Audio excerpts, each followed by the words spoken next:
Hi friends, have a good day. இன்றைக்கி ஒரு அழகான ரொட்டீன் vlog தான் உங்களோட ஷேர் பண்ணிக்க போகிறேன். இப்போ தான் ஃபர்ஸ்ட் டைம் என்னோடய வீடியோ பார்க்குறீங்கன்னா நம்மளோட சேனலில் என்னோடய ரொட்டீன் vlogஓடு சேர்த்து உங்களுக்கோ உங்களோட லைஃபுக்கோ ஏதோ ஒரு விதத்தில் யூஸ்ஃபுல்லாக இருக்க மாதிரியான சில டிப்ஸை இன்க்ளூட் பண்ணி தான் என்னோடய vlog இருக்கும். ஸோ அந்த வகையில் இன்றைக்கி ஒரு சூப்பரான டாபிக் பற்றி தான் உங்களோட ஷேர் பண்ணிக்க போகிறேன். வெல்கம் டு பிரியாஸ் மதுரைக்காரங்க சமையல். நான் உங்கள் பிரியா. வீடியோக்குள்ளே போகிறதுக்கு முன்னாடி ஒரு சின்ன ரிக்வெஸ்ட், நீங்கள் இந்த வீடியோ பார்த்துட்டு இருக்கும்போதோ இல்லை பார்த்து முடிக்கும் போதோ இதில் இருக்க கண்டென்ட் உங்களுக்கு பிடிச்சிருந்ததுன்னா மறக்காமல் வீடியோ கீழே இருக்க லைக் பட்டனை கிளிக் பண்ணிக்கோங்க. அப்படி நீங்கள் கொடுக்க போகிற அந்த குட்டி குட்டி லைக்ஸ் எல்லாமே இன்னும் நல்ல நல்ல கண்டென்ட்டில் நான் உங்களோட ஷேர் பண்ணிக்கிறதுக்கு எனக்கு கொஞ்சம் மோட்டிவேட்டிங்காக இருக்கும். இன்றைக்கான டாப்பிக்கில் போகிறதுக்கு முன்னாடி இன்றைய டே எனக்கு எப்படி இருந்துச்சு, அந்த மார்னிங் டைம் ஒரு குட்டி vlog எடுத்திருக்கேன் இல்லையா, அதில் என்ன மாதிரியான விஷயங்கள்லாம் இன்க்ளூட் பண்ணியிருக்கேன் அப்படின்றத ஷார்ட்டாக அவங்களோட ஷேர் பண்ணிவிட்டு அப்படியே இன்றைக்கான டாப்பிக்குள்ளே போயிடலாம். இன்றைக்கி டே வந்து பார்த்திங்கன்னா நீங்கள் பார்த்துருப்பீங்க, மார்னிங் உருளியில் அழகாக கொஞ்சம் பூ போட்டு எடுத்து வச்சுட்டு அப்படியே என்னோடய பிரேக்ஃபாஸ்ட் வேலைகளை ஸ்டார்ட் பண்ணேன். இன்றைக்கி ரொம்ப சிம்பிளான பிரேக்ஃபாஸ்ட்டு தான். மோஸ்ட்லி நான் சிம்பிளாக கொஞ்சம் ஹெல்த்தியாக இருக்க மாதிரி பிரேக்ஃபாஸ்ட்டாக இருக்கட்டும், லஞ்சாக இருக்கட்டும், டின்னராக இருக்கட்டும், அந்த மாதிரி தான் ப்ரிப்பேர் பண்ணிப்பேன். ஏன்னா என்னோடய வேலைகளும் இருக்கும், ப்ளஸ் இந்த வேலையும், அதாவது நம்ம ரொட்டீனாக பண்ணக்கூடிய குக்கிங்கும் க்ளீனிங்கும் இந்த மாதிரி வேலைகளும் இருக்கும். அப்படின்றதுனால அதுக்கு ஏற்ற மாதிரி தான் என்னோடய வேலைகளை வந்து பிளான் பண்ணிக்குவேன். ஸோ இன்றைக்கி மார்னிங் பிரேக்ஃபாஸ்ட்டுக்கு தோசை, தக்காளி தொக்கு. லாஸ்ட் டைம் நான் வந்து அந்த ரெசிபி கூட ஷேர் பண்ணியிருந்தேன் நம்ம vlogல. அந்த தக்காளி தொக்கும் தோசை அண்ட் 2 முட்டை போட்டு ஒரு சூப்பரான ஆம்லெட். இதுதான் மார்னிங் பிரேக்ஃபாஸ்ட். கொஞ்சம் ஹெல்த்தியாக, கொஞ்சம் டேஸ்டியாக. ஓகேவா? ஸோ மார்னிங் என் ஹஸ்பண்ட் எப்போவுமே வந்து மோஸ்ட்லி ஃப்ரூட்ஸ், நட்ஸ் இந்த மாதிரி தான் எடுத்துப்பாங்க. ஸோ அதனால் அவங்க இட்லி தோசை இந்த மாதிரிலாம் எடுத்துக்கிறது இல்லை. அதனால் எனக்கு மட்டும்தான் ப்ரிப்பேர் பண்ணிட்டுருக்கேன். இது முடித்ததுக்கப்புறம் ஒரு சில சின்ன சின்ன க்ளீனிங் ரொட்டீன்லாம் இருக்குது. ஸோ பிரேக்ஃபாஸ்ட்டை முடிச்சுட்டு அடுத்தடுத்து அந்த வேலைகளை பார்க்குற மாதிரி இருக்கும். ஸோ வாங்க அப்படியே என்னோடய vlog பார்த்துக்கிட்டே இன்றைக்கான டாப்பிக்கில் போயிடலாம். இன்றைக்கான டாப்பிக்கில் நம்மளையும் நம்மளோட லைஃப்பையும் இம்ப்ரூவ் பண்ணிக்கிறதுக்கான ஒரு சில விஷயங்கள் வந்து நான் உங்களோட ஷேர் பண்ணிக்க போகிறேன்.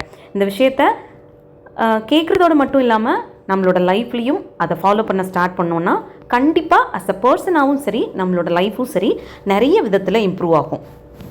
ஃபர்ஸ்ட், சம்டைம்ஸில் நம்மள நிறைய பேருக்கு ஒரு மாதிரி மனசு பாரமாக இருக்க மாதிரி ஃபீல் இருக்கும். ஒரு மாதிரி ஹெவியாக இருக்க மாதிரி, கஷ்டப்பட்டுட்டே இருக்க மாதிரி ஒரு ஃபீல் இருந்துகிட்டே இருக்கும்.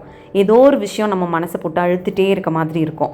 ஆனால் என்னன்னு யோசிச்சு பார்த்தோன்னா, ஒரு சிலருக்கு நிறைய விஷயங்கள் மைண்டில் ஓடும், ஒரு சிலருக்கு என்னன்னே தெரியாது, ஆனால் மனசு வந்து ஒரு மாதிரி பாரமாக இருக்க மாதிரி ஃபீல் இருந்துகிட்டே இருக்கும். அதுக்கு காரணம் என்ன தெரியுமா? நிறைய விஷயங்களை நம்மளோட மைண்டுக்குள்ளே போட்டுக்கிட்டே இருக்கும். நம்ம வாழ்க்கையை பற்றி, நம்மளோட வேலையை பற்றி, நம்மளோட சுற்றி இருக்க நமக்கு நெருக்கமான ஆட்களை பற்றி, இப்படி நிறைய விஷயங்களை நம்ம மனசில் யோசித்து தான் ஒரு மாதிரி மனசை வந்து ரொம்ப ஹெவியாக்கி வச்சுருக்கோம். அதனால தான் நிறைய நேரங்களில் ஒரு மாதிரி பாரமாக இருக்க மாதிரி ஃபீல் ஆகிட்டே இருக்கும். ஸோ எப்போவுமே வந்து நிறைய விஷயங்களை உங்கள் மைண்டில் போட்டு ஃபீல் பண்ணுறது, இல்லை குழப்பிக்கிறது, அதையே நினச்சி வருத்தப்படுறது, இந்த மாதிரியான பழக்கங்கள் வச்சுக்காதீங்க. அப்பப்போ அந்தந்த விஷயங்களை சார்ட் அவுட் பண்ணுங்கள். அப்பப்போ அந்தந்த விஷயங்களுக்கான சொல்யூஷன் என்ன அப்படின்றத பார்த்து முடிச்சிருங்க. தேவையில்லாமல் ஒவ்வொன்றா மைண்டுக்குள்ளே சேர்த்துக்கிட்டே இருக்காதீங்க. டஸ்ட்பினில் சேர்க்குற குப்பை மாதிரி நம்மளோட மைண்டு வந்து ஒரு டஸ்ட்பின் கிடையாது. நம்ம மைண்டை வந்து எவ்வளோக்கு எவ்வளோ நம்ம சுத்தமாக வச்சுக்கிறோமோ, எவ்வளோக்கு எவ்வளோ க்ளீனாக வச்சுக்கிறோமோ, அந்தளவுக்கு நம்மளோட உடம்பும் சரி, நம்மளோட மூளையும் சரி எப்போவுமே ஹெல்த்தியாக இருக்கும். மனசு வந்து ரொம்ப ஹெவியாக இருக்க மாதிரியான ஃபீலை வந்து கொடுத்துட்டே இருக்காது. ஸோ இந்த ஒரு பழக்கத்தை இது வரைக்கும் ஃபாலோ பண்ணாமல் இருந்தீங்கன்னா இனிமேல் ஃபாலோ பண்ண ஸ்டார்ட் பண்ணுங்கள். செகண்ட், டெய்லி ரொட்டீன் வேலைகள் பண்ணும்பொழுது உங்களுக்கு கொஞ்சம் டயர்டாக ஃபீல் ஆகுதுன்னு வச்சுக்கோங்க. எல்லாருக்குமே நார்மலாக அப்படி தான், எப்போவாது வேலைகள் செஞ்சுட்ருக்கும்போது டயர்டாக தான் செய்யும்.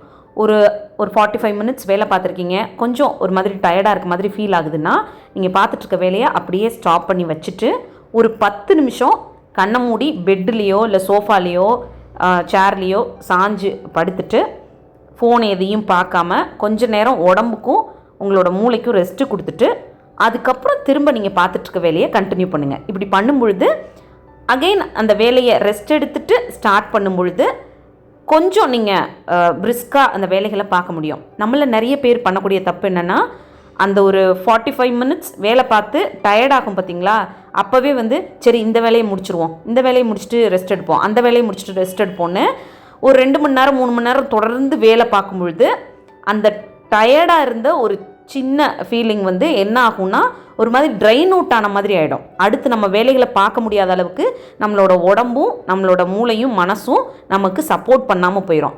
அந்த லெவலுக்கு எடுத்துகிட்டு போகாமல் அந்த லைட்டாக ஒரு டயர்ட்னஸ் இருக்கும்போதே 5-10 நிமிஷம் ரெஸ்ட் எடுத்துகிட்டு உங்களோட வேலைகளை ஸ்டார்ட் பண்ணக்கூடிய பழக்கத்தை வச்சுக்கோங்க. இது உங்களோட வேலைகளை பிரிஸ்காக பண்ணுறதுக்கு நிறைய விதத்தில் ஹெல்ப்ஃபுல்லாக இருக்கும். தேர்ட் டிப், நம்ம லைஃப்பில் நமக்கு எது வேணும் எது வேணாம் அப்படின்றதுல ஒரு புரிதலும் ஒரு ஸ்ட்ராங்கான மைண்ட் செட்டையும் நமக்குள்ளே வளர்த்துக்கிட்டோம் அப்படின்னா நிறைய தேவையில்லாத பிரச்சனைகள் நம்ம வாழ்க்கைக்குள்ளே வர்றதை அவாய்ட் பண்ணிக்க முடியும். நம்மள நிறைய பேர் பண்ணக்கூடிய மிஸ்டேக் என்ன தெரியுமா? அது நம்மளோட பர்சனல் லைஃபாக இருக்கட்டும், நம்ம ஒரு ஒர்க் பண்ணுறோன்னா அதுவாக இருக்கட்டும், இல்லை நம்மளோட டெய்லி லைஃப்பில் நம்ம பண்ணக்கூடிய சின்ன சின்ன வேலைகளாக இருக்கட்டும், நம்மளோட ரிலேஷன்ஷிப்பாக இருக்கட்டும், ஃபினான்ஷியல் ரிலேட்டடான விஷயங்களாக இருக்கட்டும், ஹெல்த் சம்மந்தப்பட்ட விஷயங்களாக இருக்கட்டும், இப்படி எல்லா விஷயங்களையும் எடுத்துக்கிட்டாலும் அதில் நமக்கு என்ன வேணும் எது வேணாம் அப்படின்றதுல ஒரு தெளிவான மைண்ட் செட்டுக்கே வரமாட்டோம். இப்படி நம்மளோட டெய்லி லைஃப்பில் நம்ம பண்ணக்கூடிய சின்ன சின்ன விஷயங்களில் கூட நம்மளுக்கு ஒரு கிளாரிட்டியோ ஒரு ஸ்ட்ராங்கான மைண்ட் செட்டோ இல்லைன்னா நம்மளை சுற்றி இருக்கவங்க கொடுக்கக்கூடிய விஷயங்களை ஏற்றுக்கிட்டு வாழ்கிற மாதிரியான ஒரு வாழ்க்கையை தான் நம்ம வாழ்வோம் எப்போவுமே. ஸோ அந்த மாதிரி ஒரு சூழ்நிலைக்கு தான் நம்ம தள்ளப்படவும் செய்வோம்.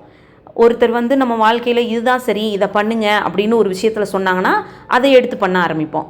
இன்னொருத்தர் வந்து ஐயோ அதெல்லாம் பண்ணாதீங்க இப்படி பண்ணுங்க இதுதான் சரி அப்படின்னா அதையும் எடுத்துக்குவோம். இன்னொருத்தர் வந்து இது சரி இல்லைங்க இப்படி நீங்கள் பண்ணக்கூடாது இந்த விஷயத்தில் அப்படின்னு சொன்னாங்கன்னா ஓ அப்படியா அப்படின்னு சொல்லிட்டு அதவும் ஃபாலோ பண்ண ஆரம்பிப்போம். இதுக்கு எல்லாம் காரணம் என்ன தெரியுமா? நம்ம வாழ்க்கையில் எது நமக்கு வேணும் எது வேணாம் அப்படின்றதுல நம்மக்கிட்ட ஒரு கிளாரிட்டி இல்லாததுனால தான். ஸோ அந்த ஒரு தெளிவான மனநிலைமை நம்மக்கிட்ட வந்துருச்சுன்னா யார் என்ன சொன்னாலும் தேவையில்லாமல் இன்ஃப்ளூயன்ஸ் ஆகுறது, தேவையில்லாமல் அவங்க சொல்கிறத நம்ம வாழ்க்கையில் கொண்டு வந்து போட்டுக்கிட்டு தேவையில்லாத பிரச்சனைகளை கொண்டு வர்றது, இந்த மாதிரியான விஷயங்கள்லாம் நம்ம ஆரம்ப கட்டத்திலேயே அவாய்ட் பண்ணிடலாம். ஸோ எப்போவுமே உங்கள் லைஃப்பில் எது வேணும் வேணான்றதில் ஒரு கிளாரிட்டியோடையும் ஒரு ஸ்ட்ராங்கான மைண்ட் செட்டோடையும் இருங்க. அஸ் அ பர்சனாகவும் சரி உங்களோட லைஃப்பும் சரி நிறைய விதத்தில் முன்னேறும். ஃபோர்த் டிப், சில இடங்களில் சில சூழ்நிலைகளில் சில மனிதர்கள்கிட்ட சில விஷயங்களுக்கு சைலண்ட்டாக நகர்ந்து போயிடுறது தான் ரொம்ப நல்லது. சில பேர் வந்து ஒரு ப்ராப்ளம் க்ரியேட் பண்ணுறாங்க, ஒரு ஆர்கியூமெண்ட்டுக்குள்ளே நம்மளை கொண்டு வரணும்னு நினைக்கிறாங்கன்னா அந்த இடத்துல நாம் பதில் சொல்ல வேண்டியது அவசியமாக இருக்குது. இல்லை அந்த இடத்துல பதில் சொன்னால் அந்த ஆப்போசிட்டில் இருக்கவங்க கரெக்டாக அதை அண்டர்ஸ்டாண்ட் பண்ணிக்குவாங்க, திரும்ப அந்த ப்ராப்ளம் வந்து அங்கே க்ரியேட் ஆகாது அப்படின்னு தெளிவாக தெரிஞ்சால் மட்டும் அதுக்கு நீங்கள் ரெஸ்பாண்ட் பண்ணக்கூடிய பழக்கத்தை வளர்த்துக்கோங்க.